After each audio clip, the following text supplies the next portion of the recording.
talking about Paul Pierce. You see what Paul Pierce said. All right, we are there. That's a basketball player. Is he married? Nah. Ever been? I don't think he's ever been married.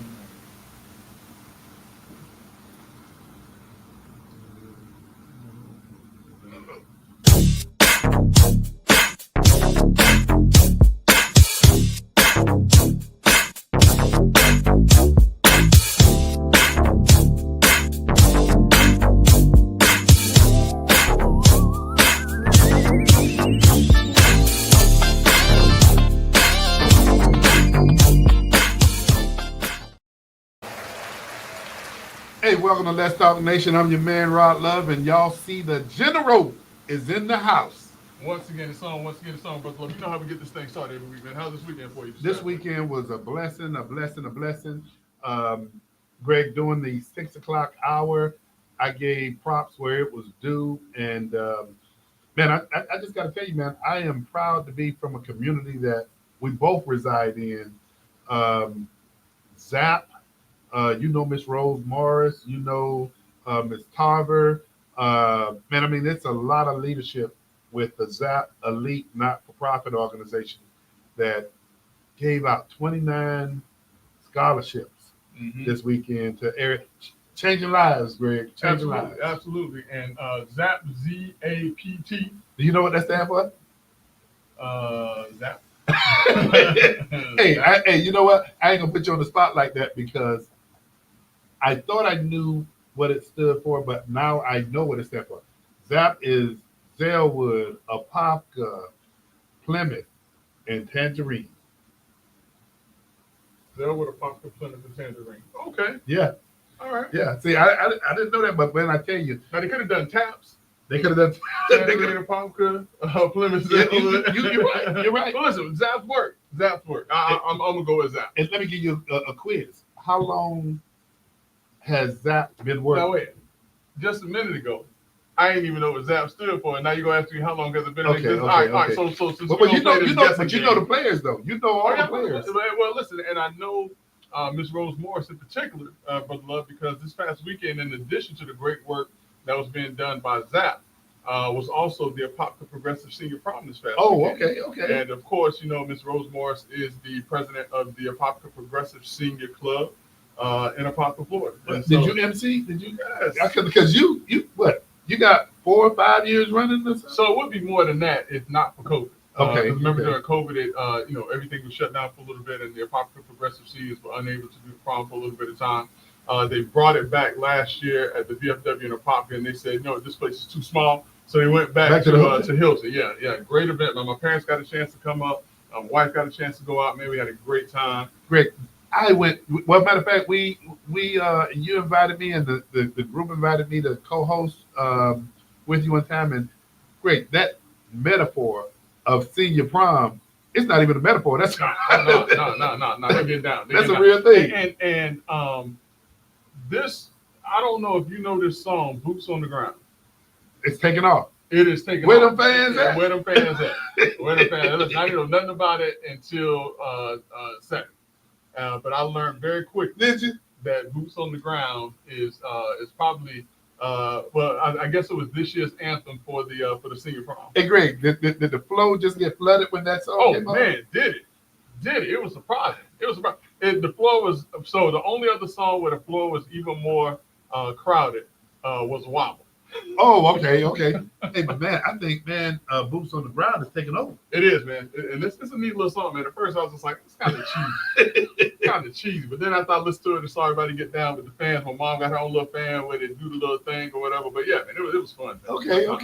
Well, man, that was my weekend because my baby girl is on that path to next week, man. Yeah, it's about that time. Next week, congratulations, man. So Zach gave away what? 29 scholarships. Wow. And Greg, it's all about leadership. And I'm not going to quiz you on it, man. I'm going to just go ahead and tell you because Zap has been doing this for 55 years. Wow. 50, man, great. Oh, that's nice. That's Very not nice. that's not a matter of starting and stopping. Yeah, that's consistent. Yeah, but you know what? And I'm gonna pass the baton to you on this because I think it's important that we help and plug what ZAP has been doing to the extent that we let a lot of people know how important it is to give. No, absolutely, man. Absolutely. I mean, a lot of times the only way that our young people are able to move forward to the next step is by the support of communities and by the support of groups in the community, such as ZAP. And so this, I didn't know it was that many, but man, that is outstanding, man. It should be commemorated. And probably next year, if they're doing something, brother, why they ain't call us? They call you? You know what? I was there because one of the things that they did, man, they honored my daughter as well. Really? Yeah, man. Hey, So listen, they need to, I had a cousin when I was on the Heights of Seven Hills at Deepwater A&M University, and when we used to stand in those long student loan lines, and so he walked past me one day and he looked and he saw me standing in line. He was like, "Gee," he's like, "You got family up here. You better know your resources." And he pulled me out the line and took me to the front. So Zap, you better know where your resources are. And next year, or if any time that Let's Talk Nation can help you out, be a part, I hope that you'll feel comfortable and we'll call upon Brother Love and Greg Jackson to make what y'all are doing, to contribute to what y'all do. We can't make it even greater because it's already great, but to just contribute to what y'all are doing. So, man, I tell you, Greg, man, you talked about long lines. Yeah. So Yeah. getting out that financial aid. it was days long. It wasn't like I was on days long. Greg, people stayed in the mines. It was days long. I mean, like you would get in line and I guess I got to come back tomorrow. Was that about the Pell Grants and stuff back in the day? Nah, well, I mean, Pell was the Pell Grants. I don't know what it was. I just remember like student, because I was on the GI Bill at the time. Okay. But yeah, I'm assuming. I guess it was like Pell Grant. But yeah, I had to stand in line with everybody. Greg, you remember them days, huh? Man, you never forget those days. Never forget those days. So. Well, I tell you what, man, this is the perfect segue for us. I know that there's somebody in particular, man, that could forget some of the days gone past. And Greg, man, any updates on the P. Diddy trial? Man, Brother Love, they are now in day 10 of the Sean Puff Daddy Combs sex trafficking trial. And there has been some explosive information that has come out in that trial by way of his ex-girlfriend, Cassie. Mm-hmm. A lot of what she talked about, these freak-off parties, we heard about the baby oil and different things like that. Talked about, how he had her performing with other men. And I mean, it's hard to watch and listen to as the dad of a young lady. But what I think, Brother Love, is I think that the government is failing to support its case of sex trafficking. I think that they're putting together a very strong case for domestic abuse, for exploitation of a female, and different things like that. But I don't see at this point where they're putting together a strong enough case for sex trafficking, which is almost akin to a RICO claim of a organization that is moving people from one place to the next for profit for the sexual trade product. Well, I'm glad you brought that up because just observing what the talking heads have been saying, and I'm talking about talking heads on the varying channels. Yeah. Greg, what they're saying is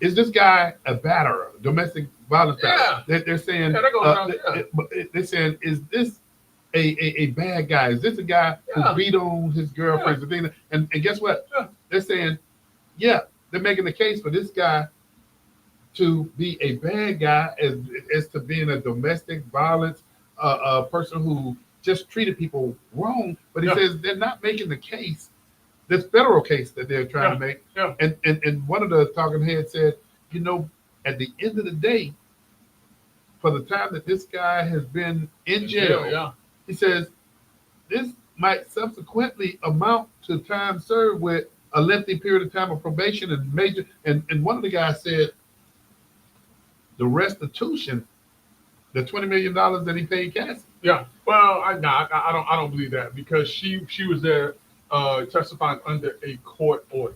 Okay. And if there's one thing that can trump I remember Stormy Daniels. Yeah. Trump. Yeah. The reason why she was able to talk about it is because it was a part of a trial. And they did mention that. They mentioned that she can answer any questions in that courtroom, but once she steps out of that courtroom based on, I guess, possibly the NDA of that $20 million, she can't talk about it outside. So you don't have to now. because it's all out there. It's all out there. That's public record. Yeah, listen, 'cause I didn't know how much it was, but now we all know how much it is, and it was done inside of a courtroom under the direction of direct cross-examination of lawyers in a criminal investigation, federal criminal investigation. So Greg, let me ask you this question, man. How much longer do you anticipate this trial going on? Well, they've already said it's going to be a 6 to 8 week trial, so that's why I say at this juncture, it's very difficult to see how the government is putting together a case for sex trafficking, but they are just in the early throes of this case. They're just into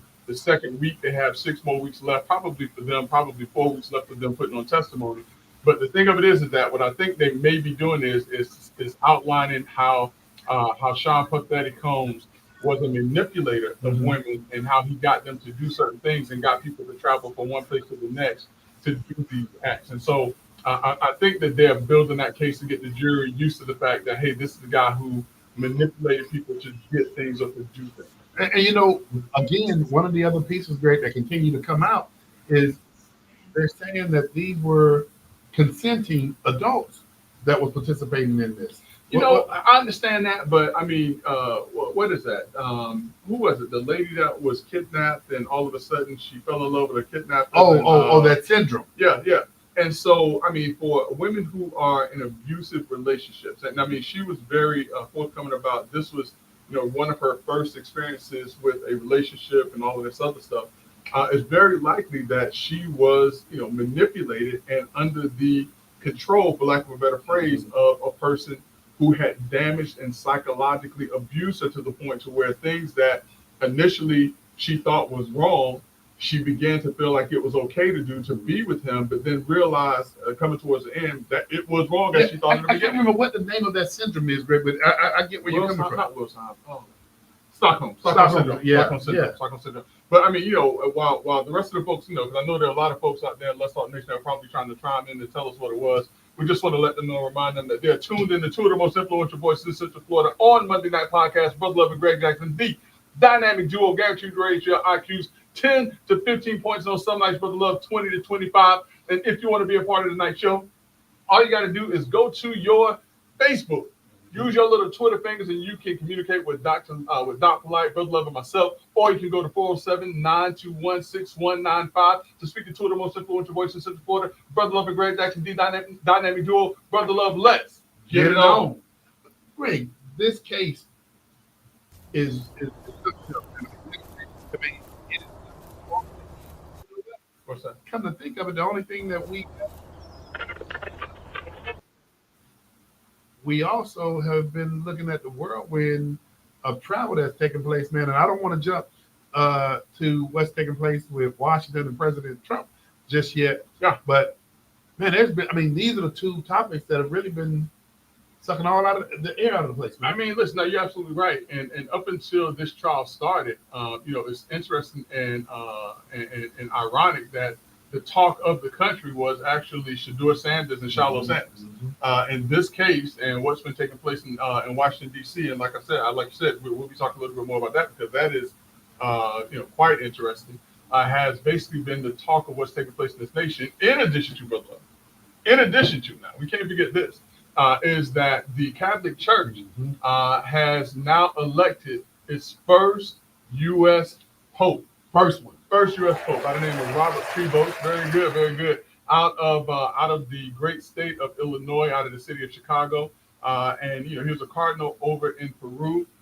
And from the early signs, it seems as if he is going to follow through with what Pope Francis was doing in terms of his position and his policy.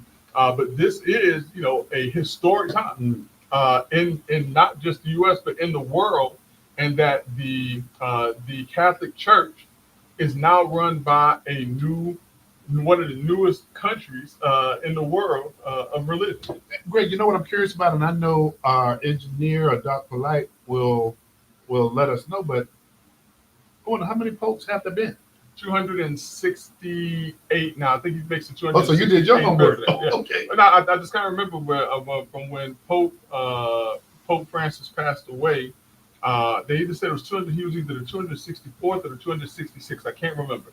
But in the 2,000-year history of the Catholic Church, a 2,000 plus year history of the Catholic Church, there've only been 266 individuals to serve as the head of the Catholic Church. And remember, we talked about this because remember this now. How old was the youngest pope?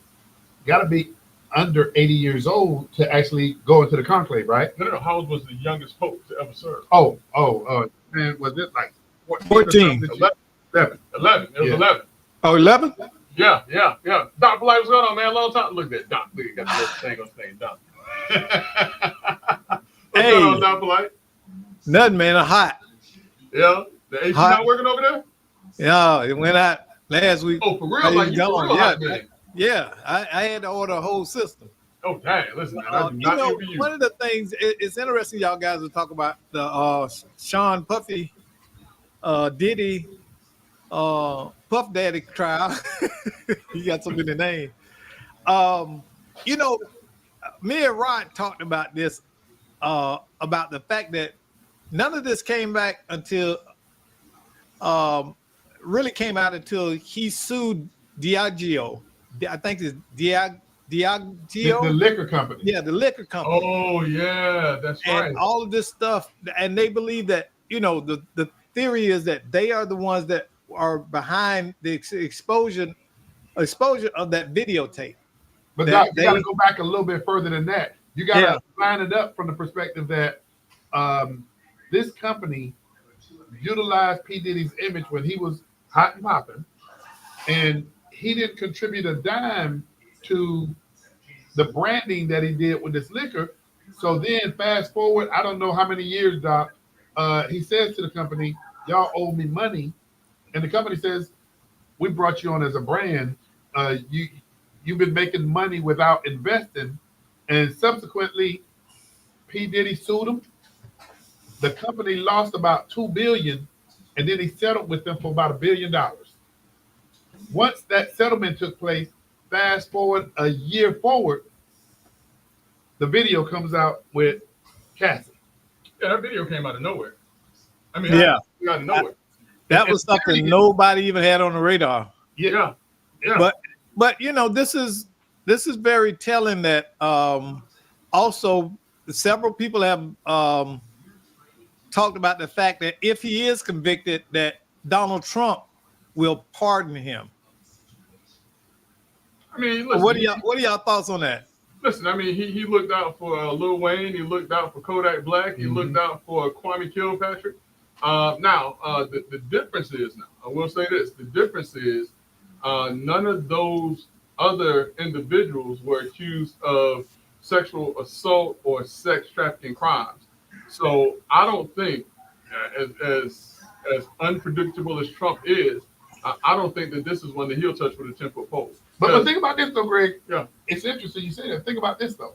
None of those were accused of a sexual crime, as you mentioned. Yeah. But then, what do you think about the fact that President Trump had been accused of crimes such as that? So, how do you kind of pair that? Because he's had that experience. Well, because one of his things was this. His thing was that he would never do anything that that disgusting anyway. Like the stuff that Stormy Daniels was saying. He said, so he would have to now turn around and say something that he would never do. That he's going to pardon somebody for doing something he said he would never do. Gotcha. So he could probably sympathize with him, and if he is found to be not guilty, whatever the case may be, but to turn around and say, hey, I'm going to pardon you for doing something that a jury has found that you have actually done, I think that would be very difficult. And from a PR standpoint, like I said, he is unpredictable, but I don't think that he's that unpredictable. Rick, have you seen where this case has 8 high-profile federal prosecutors? All female. You're right, all female. Mhm. And then on the other side, you got 8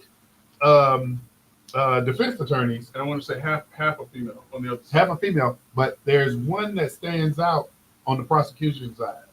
The daughter, Garagos? Comey. Okay, yeah, 'cause I thought Garagos' daughter was Oh, on you're the other right. side too. You're right. You're Yeah, absolutely right. no, okay, but Comey, But Comey Garagos as is on the in- defense side, the defense attorney. So wait, Comey as in Jim. former Yes, former that Comey. FBI Yeah, director James Comey, yeah. former FBI Director James Comey, who is now under scrutiny because he was posted on his X page 8647. Yeah, that one. Yeah. And Greg, it wasn't at the beach that he took this picture. Yeah, and It just so said- happened it to just so walk happened, on this formation of shells. Listen, whether you like Donald Trump or not, whether you like James Comey or not, James Comey, as a former highest law enforcement officer in the country, knew that what he was taking a picture of was not appropriate. Mhm. And if he didn't know it, he should have known it. If he didn't know it and he should have known it, then this is one of those cases where ignorance is not an excuse. You're right. Yeah, 86 clearly means, I mean, listen, anytime I go to a restaurant and I want something taken off or something, I say, hey, 86 that for me or whatever. But 86, even when I was in the military, and Doc might be able to chime in on this, I knew what 86 meant, even in the military. From 20 years ago, that means to get rid of or to terminate with extreme prejudice. And the 47, obviously, in this particular case, is referring to the 47th president of the United States. I think that it is deplorable that the former FBI director for these United States would have posted something like that. Mhm. And then to lie and say that he doesn't know that 86 means to murder, to get rid of, or to kill. I think that is deplorable. I think that is absolutely. And you're right, Greg. That's inexcusable. Yeah, absolutely. That's Absolutely. So speaking of something else that's inexcusable, and talking about folks who are anti-Trump, have you heard about what's taking place with Letitia James, the AG up in New York? Greg, come on, help me with this, man. Mortgage fraud. Mortgage fraud. Now remember, Letitia James was able to secure one of the highest verdicts against Donald Trump for mortgage fraud in a case where they said that he overvalued property in his Mar-a-Lago estate property. The judge said that that property is worth $18 million, when in fact that property is probably worth hundreds of millions of dollars. They also said that he misrepresented the value of the property that he owned in New York in order to get loans, when in fact what has been said by mortgage professionals and finance professionals that what he did was appropriate. But what Letitia James apparently has done is, in looking to purchase a home in Virginia, on the application for the home, she wrote that the home was going to be her primary residence. Now, why would you write down that a home is going to be your primary residence? Mhm. The reason why we do it, or the reason why you do it, is because you get certain benefits for something being your primary residence versus a second home. Greg, would that be similar or akin to having two homes and trying to file a homestead exemption? It could be, and it would be. Yeah. But the other problem is that she could not claim that her home was in Virginia when she was an elected official, or is an elected official in New York, Mhm. where she has to be homesteaded. Yeah. So what the Department of Justice has determined and has asked for there to be an investigation opened up on is mortgage fraud, because they're saying that she misrepresented information on her mortgage application in order to get a better rate for her mortgage, So that's which how ironic is that? The other thing also that they're saying, Brother Love, is that when she was filling out certain mortgage documents, that she put that her and her dad were husband and wife versus daughter and dad and daughter. The reason being, there are benefits to purchasing properties as a married couple versus as a dad and a daughter. So they're saying that there are multiple places where Letitia James has misrepresented mortgage documents, which again, Brother Love, I think is absolutely ridiculous that she would go after Donald Trump and say all of these things, when in fact if found to be true, let's deal with that part, if found to be true, that she would be found guilty of mortgage fraud for misrepresenting information on a mortgage application. Well, Greg, clear this up for a lot of people, man, because as I have conversation with folks, do you realize some folk are under the impression that Ms. James, when you see NYAG, some people are under the impression that she's at the federal level when that's actually That's the the state level. level. That's right. That's the state level. So yeah, there's a U.S. attorney, Mhm. and then there is an attorney general for the various states, or for all of the states actually. Pam Bondi was actually the Florida AG or attorney general, but she is now the U.S. attorney for the United States. And so A lot of people get that confused. You do. they do, yeah, and it's not hard. Mhm. It's not hard, and it's understandable. So this is going to be a story that, it's interesting that the mainstream media really isn't talking more about the story, in much the same way that they're not talking about the Great American Cover-Up, which we'll talk a little bit more Yeah. about. But it's interesting that the mainstream media is not talking about Leticia James being under investigation. But what's even more sad, Brother Love, is that when people do talk about it, what they automatically go to is, oh, this is just a witch hunt. Mhm. If it's true, it's true. It's true. You're right. But Greg, I'm curious about one other thing, man, and I totally and completely don't even know the answer to this question. Yeah. Is the New York Attorney General term limited, or they don't have a term limit? Similar to the governor Okay. of the state of New York and all of the other states across this great country.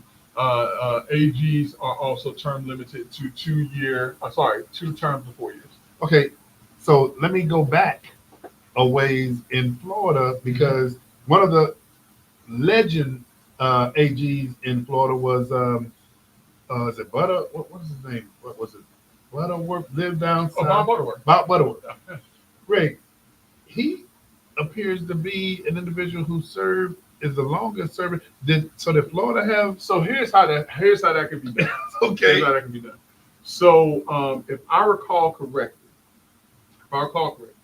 Bob Butterworth was second or third in command as AG for the state of Florida. Okay. The AG at the time either passed away or moved on to another position, and so Bob Butterworth took over the agency Oh, for a okay. time period, and then he was able to run after that. So that's my understanding. It was almost similar to Richard Dorn, which Richard Dorn was he was no longer with the agency when I got there, but he was on the other side, and we built a great relationship. But he had been appointed as the AG, similar to the gentleman that is now has been appointed AG since Ashley Moody has now moved out to the Senate. So he can serve out the remainder of her next 2 years, and then serve an additional 4 years, and if reelected, can serve another 4 years. See, I didn't know that, because I think if I recall correctly, that was the case with because Bob I think he had probably about 16 years. it was a good little bit. Now the other thing of it is too is that the term limit aspects for the AG may have changed, but my understanding is that that's what it was at the time. Or let me double check that because there was also a time period when the AG was appointed. Oh, okay. So let me double check, but I know it was something where it wasn't an election; it was partially it was an appointment as opposed to And you know what? elections. You're right, because the cabinet, the Florida cabinet, used to be much larger, and it was appointments. But Right. then the cabinet now is made up of the governor, the chief financial officer, and the attorney general. and attorney general. Yeah, You're right. yeah. So that's what I knew it was. I know it was an appointment. I just Yeah. don't really know how the. I just have to remember how the appointment came back. So it may have been at the time when they were appointing cabinet members. Yeah, we're going to school tonight. Yeah, listen, we're man, going so to school. listen, they're getting that 20% tonight. They're getting the 20% IQ tonight. So. Hey, so with that, we're going to jump to another item, Greg, and I think this is real interesting. And just to kind of frame up, just before we talk about what this item is, Doc Polite, I'm going to ask you, man, if you roll that first video for us, man.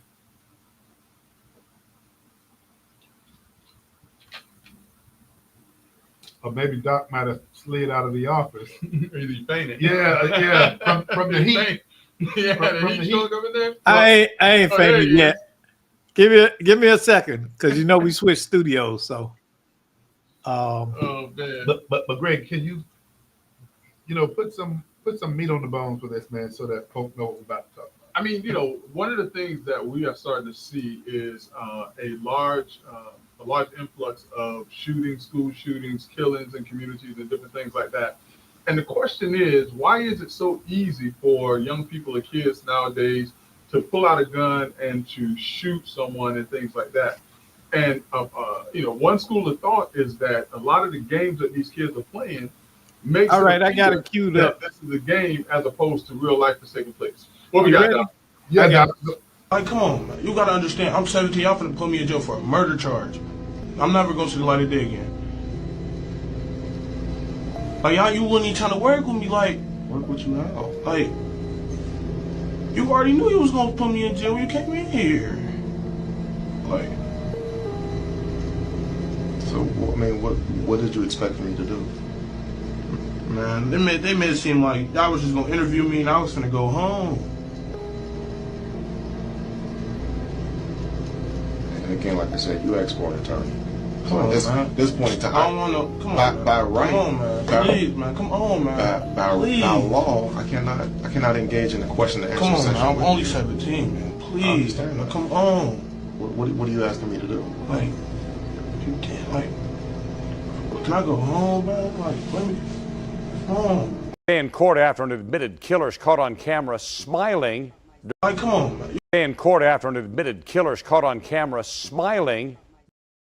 Okay, so Greg, one of the things, I mean, and this kind of dives into when he kept saying, "Hey, I just thought y'all wanted to question me," I'm and, just 17. and so when you talk about VR and things of that nature, it didn't seem like he had his arms around reality. I mean, like I said, the unfortunate thing now with games like, Fortnite, which I don't even know if Fortnite is as big as it used to be, or Grand Theft Auto and different things, gaming systems like that, or things of that nature. Kids now view murder as a game. They view taking someone's car or taking someone's property as a game that you get points for. And if someone is killed, to some extent, that they just hit a restart button and life just starts all over again. And just much the same way as the young man on the video was showing, they think that if they do something, they just say, "Hey, look, I'm just such and such age. You can't hold me responsible for these things that I'm doing."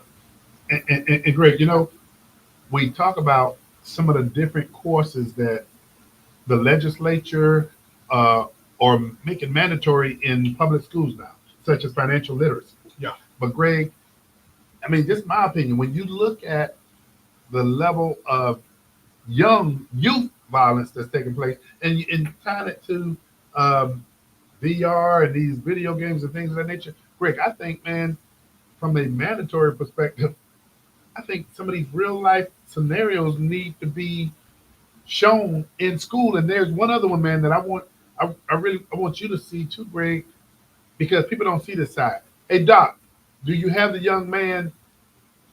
Support the charges, considering the relevant factors, and the charges being ordered held without bond. This is the moment a 16-year-old broke down in court after being denied bond for the murder of another teen. Thanks. Greg. Listen, I know what to expect. If I'm, as an adult and I go out there and I pull the trigger and I purposely shoot and kill someone, or even if it's in self-defense, I'm going to find myself in a courtroom, and that's what can happen. But these kids don't understand that when they go out and they do these crimes, that this is something very real that can happen. And listen, call me archaic, call me what you want to call me, but I think that to some extent that they need to make prison. Because I think that sometimes these people go to prison and they think that it is a place to go to gain cred and all of this other stuff. Now, granted, I've never been to prison. I don't know what happens up in there, and I don't plan on ever going to prison. That's the one place you will probably never see Greg Jackson. I don't even go to visit prison. And so, if we look at these Venezuelan prisons, that's where I was going to go. You understand what I'm saying? If we look at these Venezuelans, nobody's trying to get back there. But you have these kids that, I want to go up in there, I want to prove this. I mean, listen, you go up in there and it's a whole nother ball game on there. Let me hit you with this, and I'm going directly for you to showcase your legal skills, so to speak. Mm-hmm.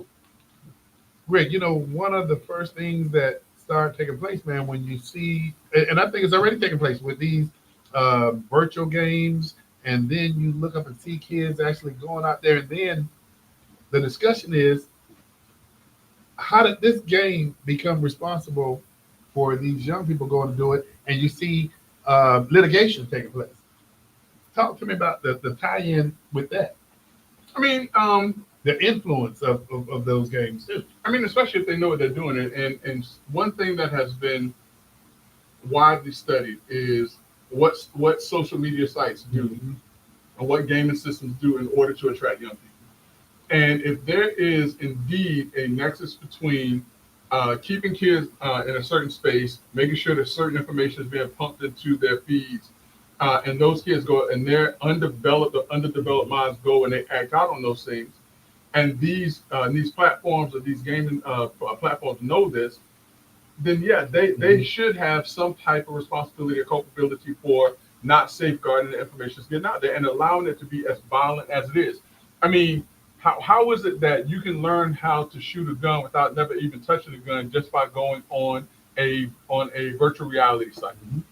You're learning literally. There are kids who have never touched a gun who can learn how to shoot and do everything with the gun just by going on virtual reality. Assemble that is- and disassemble a gun.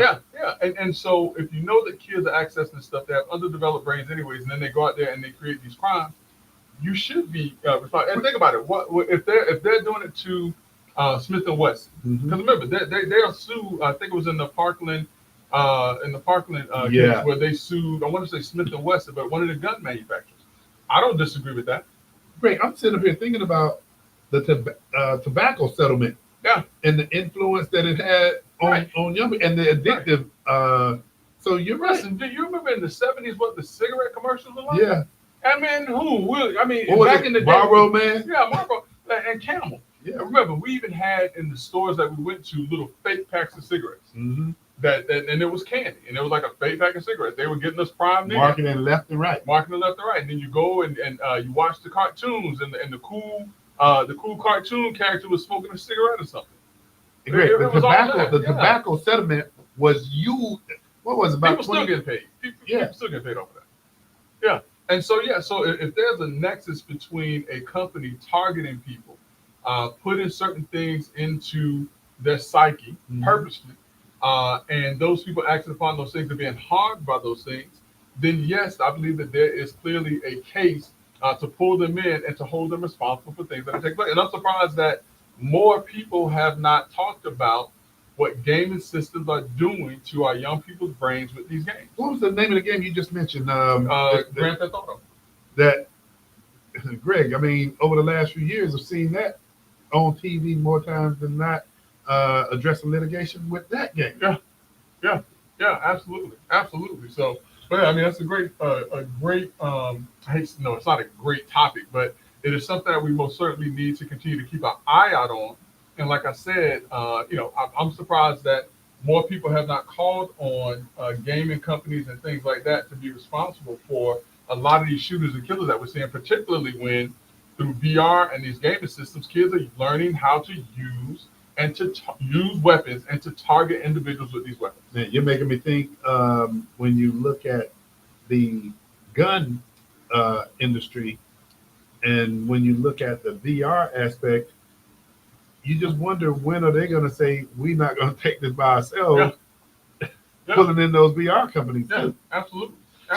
So Greg, I got to take another leap, man. When we were talking about Harvard a couple of weeks ago, and the money that was pulled, I think it was about $2 billion. That $2 billion and 400 was it 400 million? Maybe it's 400 million. No, 400 million from Columbia. Okay. Yeah, 400 million from So Columbia. Columbia, man, just recently, man, what took place there? So about 2 weeks ago, while students were studying for finals on the campus of Columbia University, there were some individuals that came in and took over the library at Columbia University.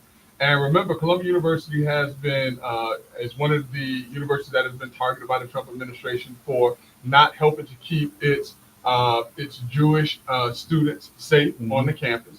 And so I want to say that the protesters or the takeoverers or whatever you want to call them were there for approximately 4 or 5 hours before the president of Columbia actually called for and allowed the NYPD to come in and to remove and arrest the individuals who were there. 4 or 5 hours, Greg. That's what, yeah. And that's private property, right? That is private property, which is why NYPD couldn't just go on the campus. They had to wait for the president to tell them to come on. Now, the only way that NYPD could have gone on without permission is if there was like a shooting or something like that, which fortunately that wasn't the case. But this is just yet another example how on the campus of a higher learning, Education, institution, that they are being targeted by groups that are coming in and that are putting forth certain, I'm going to say propaganda for lack of a better phrase. And this is why the Trump administration has removed or has reduced the amount of funding from these schools, and that's also threatened to take away their tax exemptions. So Greg, to your knowledge, was any arrests made, or did Yeah. it just? Yeah, there were arrests made. Now there was no one injured, to my understanding, but there were some arrests made. And I want to say that there are some individuals who are now going to be subject to deportation, so removal from the country. So, Man, I tell you, a lot of things are happening. But something that's happening locally is that we see that the race for Orange County mayor is starting to take shape here. listen, it's kind of interesting that it's only just 2 people in the race right now. And we were talking about what it was about 8 people That's whose names have been floated around. yeah. Yeah, names have been floated around. And so at this juncture here in Orange County, former commissioner for District 6, Orange County District 6, now current clerk of courts, Tiffany Moore Russell, has announced that she is running for mayor of Orange County. But also, there is a challenger or another, I don't want to say a challenger because they're both running for the seat. But there's someone else who is running for that seat in the form of commissioner, now current city commissioner for District 5, Mario Uribe. Yeah. So we have 2, and let's mention those are the 2 who have committed, who have announced. Right, that's right.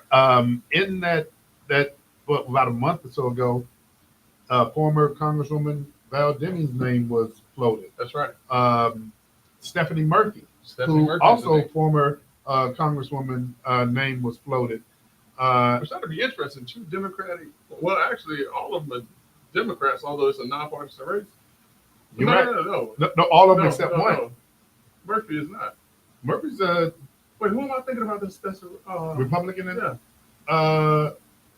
Former county commissioner Scott Boyd, That's right. That's right. District Okay. 1, former All District 1. Yeah. So listen, so we have 2 people who have joined the race, and there are potentially several others who may join the fray in the form of former Congresswoman Val Demings, former Congresswoman Stephanie Murphy, and former Orange County District 1 Commissioner Scott Boyd.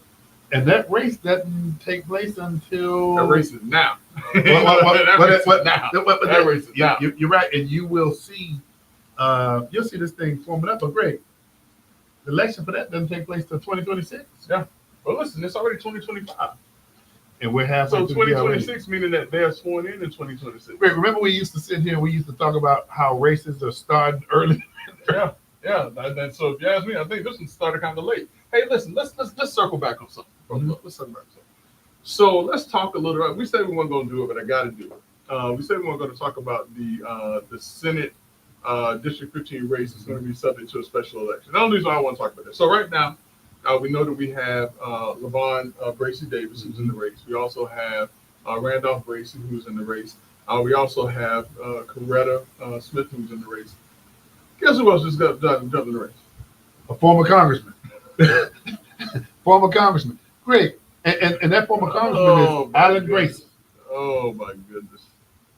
Alan Grayson, former congressman for these United States, has decided that he wants to run for state senate for District 15 after I hadn't seen Alan Grayson in probably 15 years. What was the last race he ran for? Was it Senate? I want to say it was no, it wasn't U.S. Senate. It was wasn't it a state senate race again? Rick, he's run so many times. Listen, I mean, I'm gonna tell you, when I first saw Alan Grayson, I never really got a chance to meet him, but when I first saw Alan Grayson, I went to a Democratic event, campaign event, where they brought in Rod Smith. They brought in, I think, Wait, before you go past Rod Smith was a former senator in Florida as well, right? Yeah. Okay. So it was Rod Smith. I want to say Bill Clinton was there, and some other folks were there. And they brought Alan Grayson on the stage when he had first been elected as a congressman. And I will tell you right now, Brother Love, of all the people that walked on that stage, Alan Grayson got the largest round of applause. What do you think so? I mean, he was just new. He was fresh. He was brash. He was coming with some new ideas. He was pushing against the system. And with his cowboy boots and different things like that, and people just loved the guy. Mm-hmm. And then it's just like he went off the rails. I mean, you come to find out he and his wife, they got married to Noel because of some stuff, and then he got caught up in some other stuff, and all of these other things that I don't know the full details on. But he fell out of love, or the Democratic Party fell out of love with him, or he fell out of favor with the Democratic Party. And Alan Grayson has just kind of been on the outs and trying to find his way back into politics unsuccessfully. And I think that, again, he is going to be unsuccessful in this race. Great. One of the things, though, man, and I'm glad you brought that up, because that it'd be good if you called the show, because I'll tell them that too. But great. Here's an interesting point, and I say this because you and I was exchanging texts over the weekend about some of the headlines that were taking place about third party being created. Yeah. But then also you have is it Pizzo or Pizio? Former, oh, he's not former. He's actually a senator who left the Democratic Party. Oh, yeah. Jason Pizzo. Mm-hmm. And, you know, I was reading about this guy. And I say this in line with Alan Grayson. These are individuals that can potentially self-fund their own. Yeah. Because Pizzo, I mean, the article talked about his net worth, $59 million. Alan Grayson, is he a former or an existing hedge fund manager? He was an attorney. Alan Grayson? Alan Grayson was an attorney. But he got lots of money now. Yeah. But yeah, I mean, now he was a very successful attorney from what I recall. So man, I mean, times of. I mean, he may have gotten to Congress and learned how to play the market like all the rest of them do. We'll talk about that some other time. We'll talk about that. But so it's going to be real interesting. But you got 4 individuals in that race right now. Yeah, which you know, I think I know where it's going, but you know, we're going to let the people decide. And I will mention this before we move on from that. I can't recall a time that I've ever witnessed us having Tiger Bay in our community, which May the 30th. Well, no, yes you do. Oh yeah, yes you do. Val Demings and Geraldine Thompson. Oh, so it was a tie. Oh, I see. I didn't know that. Yeah. I thought this would have been the first one. No, Val Demings and Geraldine Thompson. Yeah. May the 30th, Tiger Bay is hosting Senate 15 candidates, and I'm not sure if House 40. How's that one shaping up? I haven't been really watching that. We probably need to pay some attention. Well, we know it's 2 candidates in that race. I don't know anything about that race. One, and I don't, and I apologize. I know one is an aide right now, right? Correct. Okay, that's all I know, but I don't know any names. And the other one is former representative, not for that seat, Travertius McCurdy. Okay, all right. So I know his name. Yeah. He came in. He spoke to us. He brought us receipts. Yeah. Hey, that's the first time I saw that move. He brought the receipts, man. So listen, we'll talk a little bit more about that one when the time comes. So great, we're gonna dive into something, man, that I mentioned earlier, man, that took place, man, and I mean it was a whirlwind. Yeah. First president to be able to walk in and chew gum at the same time, man. Listen, man, for what it's worth, like Donald Trump or not, Donald Trump is juggling a lot of different things and is getting a lot of different things done. I know that there were a lot of folks who were very skeptical about Trump when he pulled this whole tariff thing. And Trump said straight up, he said, everybody's going to want to come to the table and make a deal. And we looked at him like he was crazy. I looked at him like he was crazy. And, I watched my stock portfolio take a nice little dive. But, me being who I am, I understand markets. I understand that it's going to do what it's going to do. But I'm going to keep doing what I'm doing. And I went and I looked back at my stocks, last week, and I made money. I mean, I'm talking about because I stopped putting money into it and I diverted my money somewhere else, and I purposely didn't put money into my stock portfolio, and my stock portfolio has more money in it than it did before this thing took place. So is this a result, you think, because the UK was the first country that UK was the first to make a deal with Donald Trump?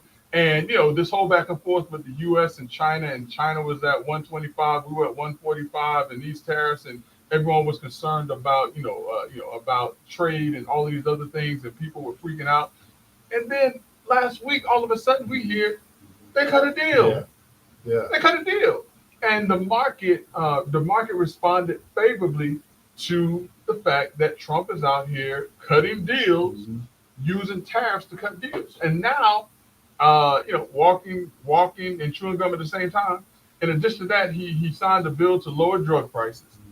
In addition to that, he went over to the Middle East for a 3 or 4 day tour where he met with heads of multiple Arab nations and has come back with $2 trillion in commitments for business investment or business involvement with Arab nations or certain Arab companies and the U.S. or U.S. companies. Great, I see all of that, and man, you look and you watch, you learn. But Greg, I'm starting to also pay attention to some of this dangerous language that I'm seeing that's taking place, man, in politics.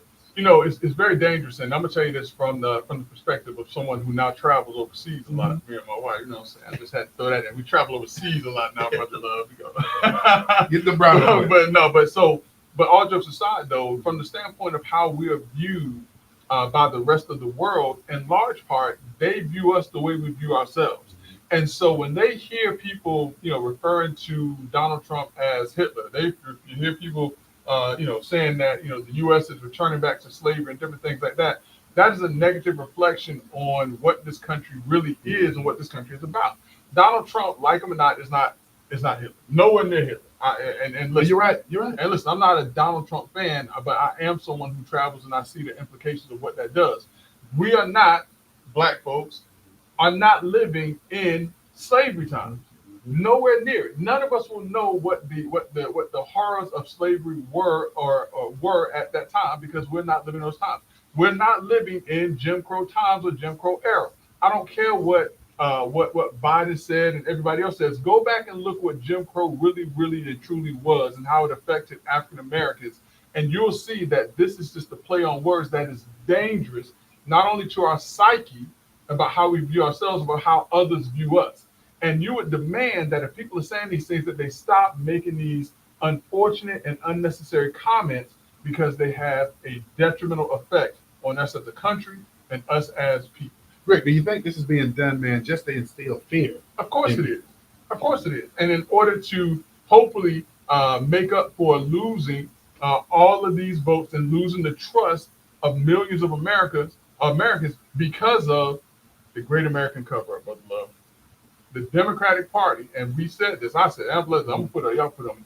I said early on, back in June, before the debate with Donald Trump and Joe Biden, that Joe Biden was a shell of himself and was not mentally cognizant to serve as president of these Rick, United States. you know, when we were having that conversation way back, we got a lot of pushback on that. Yeah, we did.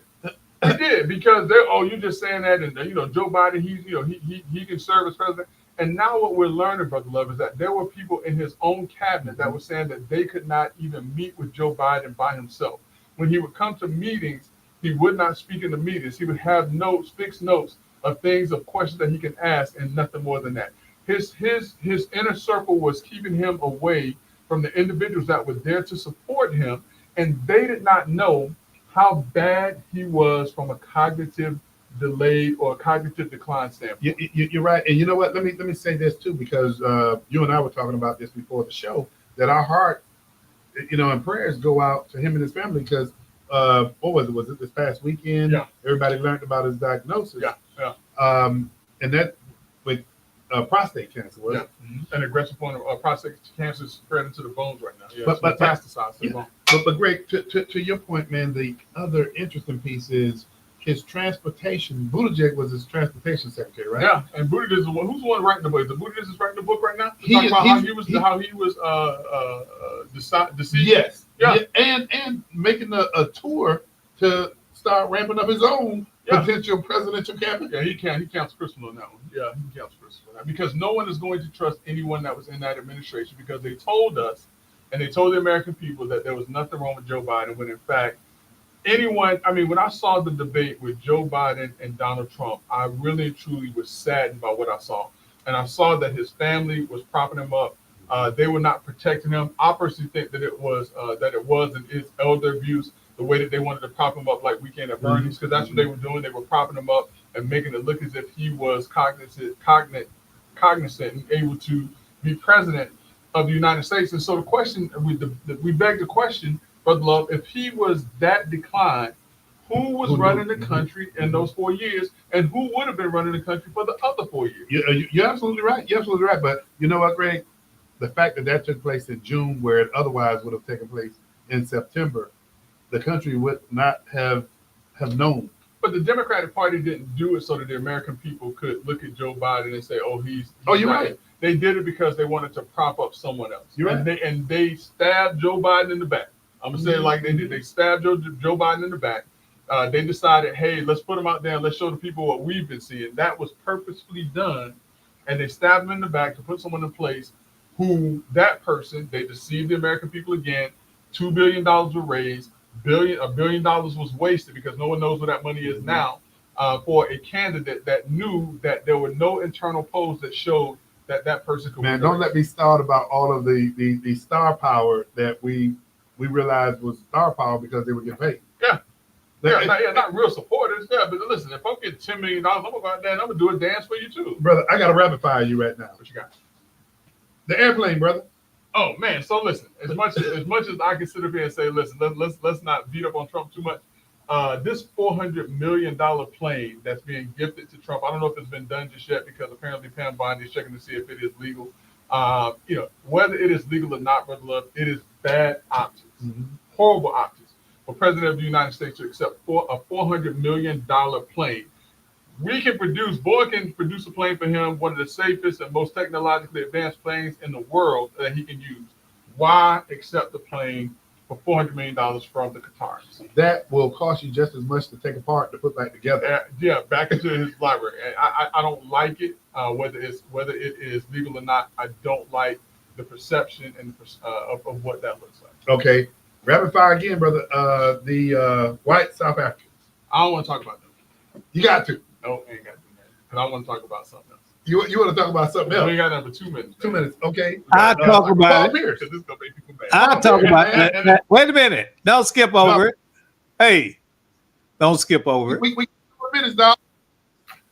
We need to talk about this genocide, man. No, listen, that needs more time than a rapid fire. Hey, we got 2 minutes. More than a rapid Paul fire Pierce. time.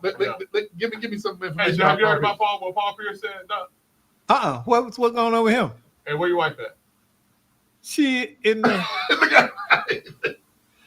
she can't hit the radio, right? no. All right. Paul Pierce said, Doc, that marriage is useless to a man, and that the only people that marriage benefits are poor people and old men. What do you think about that? Hey, I wouldn't believe he showed it to me. So Listen, Paul Pierce said the only people who benefit from marriage are poor people and old men, that it does not do a man any good to be married. Now, I had an uncle that once said, I'm going to say this is a true life story, my Uncle Forrest. He said, he didn't say don't get married. He said the only time you get married is when you don't have nothing else to do. nothing else to do. Nothing else to do. Hey, I heard this piece before. Not too quiet. Has Paul been broken? Listen, Paul living his best life. Him and Garnett. They have like a little podcast, okay. and he travels. Here's the thing. We're living in a time where the only first consideration anybody has is self. Yep. And so I would expect a Paul Pierce to have that point of view. My thing would be, would he feel that way if he was not wealthy? Of course not. Hey, he don't want to give up. He don't want to give up any of that money. So what that means is he tired of them gold diggers playing him for his. Hey, who was the one who didn't get married in New York? He gave his fiance a prenup several times. She refused to sign it, and at the day, Who was that? And, I can't think of who. I know who you're talking about. I can't think of the name. Well, we got to reserve that for the next show. But you know what I'm talking about. But Let's Talk Nation. Here's the question that we want to leave y'all with. Do you think or do you believe that marriage is of no use to a man, and that the only person or the only ones that should be married are people who are broke and people who are old? Let's Talk Nation. Y'all need to answer that question. And before y'all answer that, go visit a nursing home and see who the primary black residents are in them. Broken black men. Yep. Woo! Hey, tune in next week so that we can get the answer to that question and get your opinion. Brother Jackson, you don't have to go home. But you got to get out of here. We'll see y'all next week on Let's Talk Nation. Live in the building. Hey, where the fans at? See you next week. Where them fans at? Where them fans at? Him in one time. Oh, I got my boots on.